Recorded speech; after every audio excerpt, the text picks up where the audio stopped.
I just can't deny that my appendicitis is getting worse and worse and worse. Okay, I drove for about almost 30 minutes and trying to talk, but I couldn't. I had to stop talking after a while. My face is flushed.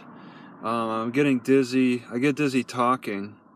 Okay, and it could be because I'm sitting and hunched forward and really compressing this swelling that's happening around my appendix. It makes it hard to breathe. It makes it hard to swallow. It's really a tight experience, and I don't know exactly what to do. I'm trying to place like these magnets, just trying to hold the magnets over there. I don't really experience like a severe pain. It's a dull, I'd call it like a dull, mild ache.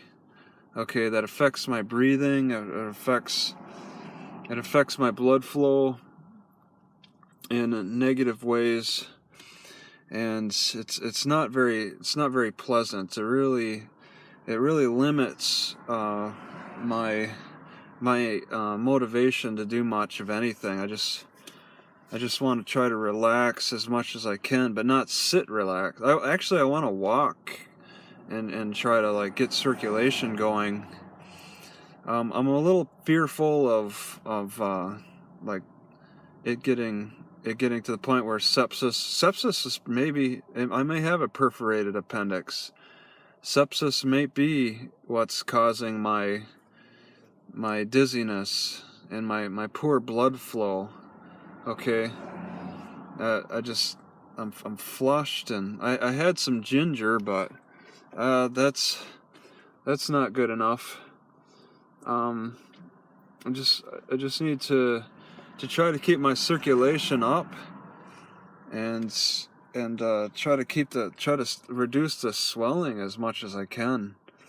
Put more focus on the swelling, because that's the problem. Like this morning when I woke up, I felt like it was tight. I pushed on it and it felt tight, and then it loosened up after I pushed on it. Okay, so it's constantly tightening up in that area. Okay, and that's affecting like my blood flow.